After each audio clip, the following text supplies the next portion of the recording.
જય માનવ સેવા પરિવારમાં ચોથો સમૂહલગ્ન મહોત્સવ યોજાયો। દીકરા ઘરના પાસે વિનામૂલ્યે ચોથો સમૂહલગ્ન મહોત્સવ યોજાયો। 21 દીકરીઓના સમૂહલગ્ન યોજાયો। 21 દીકરીઓ એવી છે જેના માં નથી, બાપ નથી, એવી દીકરીઓ માટે જય માનવ સેવા પરિવાર સતત ચોથા સમૂહલગ્ન મહોત્સવનું ભવ્ય આયોજન કરવામાં આવ્યું। નડિયાદના દાતાના સહયોગથી આ સમૂહલગ્ન સંપન્ન થયો। 21 જોડાને ઘર વખરીની તમામ વસ્તુ કર્યાવરમાં આપવામાં આવી। આ મહોત્સવમાં સાંસદ દેવુસિંહ ચૌહાણ, અંબા આશ્રમના ગોપાલભાઈ મહારાજ, ઇફકોવાલા પરિવારના દેવાંગભાઈ તેમજ વિવિધ સંસ્થાના અગ્રણીઓએ 21 જોડાને આશીર્વાદ આપ્યા।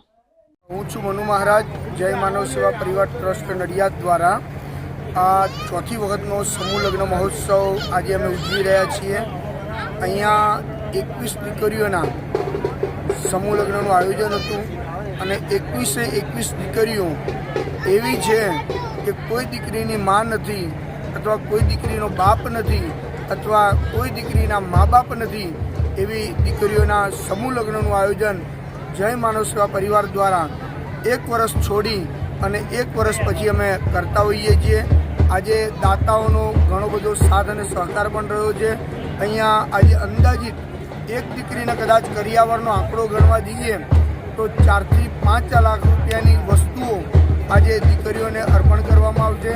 એટલે સૌથી પહેલાં તો હું દાતાઓનો પણ હૃદયપૂર્વક આભાર માનું છું કે દાતાઓ છે તો જ અમે આ બધા કામ કરી રહ્યા છીએ અને દાતાઓએ જે મન મૂકીને આ સંસ્થાને અર્પણ કર્યું છે અને આ સંસ્થાએ મન મૂકીને દીકરીઓની પાછળ વાપર્યું છે, એટલે દાતાઓનો પણ હૃદયપૂર્વક આભાર માનું છું। અહીંના મુખ્ય દાતા માનનીય દેવાંગભાઈ પટેલ, એમના દ્વારા પણ લાખો રૂપિયાનું દાન આ સંસ્થાને પ્રાપ્ત થયેલું છે। અમારા નડિયાદના લોકલાડીલા ધારાસભ્ય, એમના દ્વારા પણ અવારનવાર ડોનેશન પ્રાપ્ત થતું હોય છે। માનનીય દેવુસિંહ ચૌહાણ સાહેબ જે એના સાંસદ છે, એમના થકી પણ અવારનવાર આ સંસ્થાને ફૂલ લઈને ફૂલની પાંખડી સ્વરૂપે કંઈકનું કંઈક અર્પણ થતું જ હોય છે અને સાથે સૌ દાતાઓના સાથ અને સહકારથી આજે આ પ્રસંગ ધામધૂમથી ઉજવાયો છે। સૌને મારા જય મહારાજ।